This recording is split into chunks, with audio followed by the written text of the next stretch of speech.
امام ابن حشام اور امام زینی دہلان لکھتے ہیں کہ صلح حدیبیہ کے بعد جب حضور نبی کریم صلی اللہ علیہ وآلہ وسلم مدینہ طیبہ واپس تشریف لے آئے تو ایک صحابیہ حضرت ام کلثوم بنت عقبہ رضی اللہ تعالی عنہا ہجرت کر کے آپ کے پاس آ گئیں۔ انہوں نے رسول اللہ صلی اللہ علیہ وآلہ وسلم کی مکہ معظمہ میں موجودگی کے وقت ہی اسلام قبول کر لیا تھا۔ حضرت ام کلثوم نے مسلمانوں کے مدینے کو ہجرت کرنے سے پہلے بیعت بھی کی تھی، پھر صلح حدیبیہ کی مدت میں ہجرت کرتے ہوئے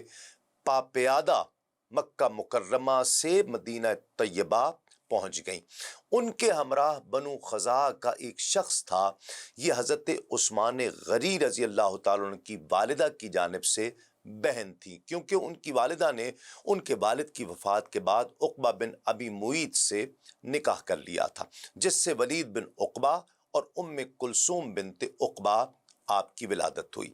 بعض سیرت نگاروں نے یہ بھی لکھا ہے کہ یہ پہلی خاتون ہیں جنہوں نے اللہ کی راہ میں تنہا ہجرت فرمائی ہے، مگر اس موقف میں اعتراض کی گنجائش یوں بنتی ہے کہ جب یہ مدینہ طیبہ آئیں تو حضرت ام المومنین حضرت ام سلمہ رضی اللہ تعالیٰ عنہ کی خدمت میں حاضر ہوئیں اور بتایا کہ وہ ہجرت کر کے آ گئی ہیں، تو انہیں خدشہ لاحق ہوا کہ کہیں حضور نبی کریم صلی اللہ علیہ وآلہ وسلم انہیں قریش سے معاہدے کے تحت واپس نہ بھیج دیں۔ جب حضور نبی کریم صلی اللہ علیہ وآلہ وسلم ام المومنین حضرت ام سلمہ کے حجرہ مبارک میں تشریف لائے تو انہوں نے آپ صلی اللہ علیہ وآلہ وسلم کو حضرت ام کلثوم کی ہجرت اور ان کے خدشات کے متعلق بتایا۔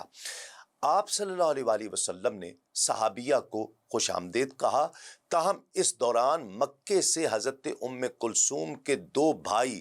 الولید اور عمارہ مدینہ آئے اور حضور نبی کریم صلی اللہ علیہ وآلہ وسلم کی خدمت میں حاضر ہوئے اور عرض کی کہ اے محمد صلی اللہ علیہ وآلہ وسلم، معاہدے کے مطابق ام کلثوم کو واپس کر دیجئے۔ حضرت ام کلثوم نے کہا کہ یا رسول اللہ، میں ایک عورت ہوں،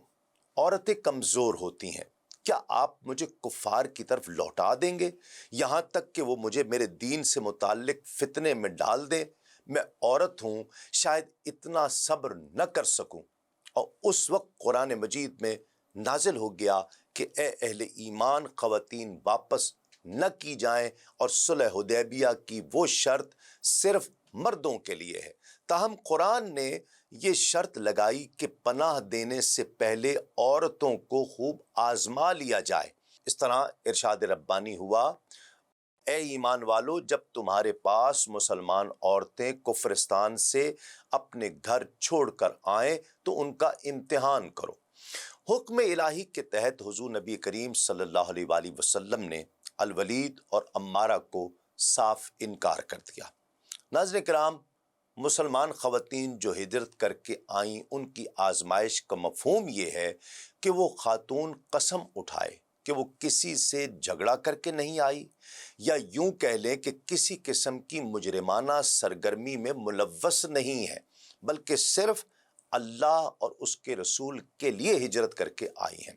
اور دوسری روایت میں زیادہ وضاحت کی گئی کہ جب کوئی خاتون ہجرت کر کے آ جائے تو وہ رب تعالیٰ کی قسم اٹھائے کہ وہ کسی ایک زمین کو چھوڑ کر دوسری زمین میں رغبت رکھتے ہوئے نہیں آئی ہیں، وہ قسم اٹھائے کہ وہ اپنے خاوند سے بغض رکھتے ہوئے نہیں آئی ہیں، وہ قسم اٹھائے کہ وہ دنیا کی جستجو میں لالچ میں نہیں آئی ہیں، نہ ہی کسی مسلمان شخص کے لیے آئی ہیں، وہ صرف اور صرف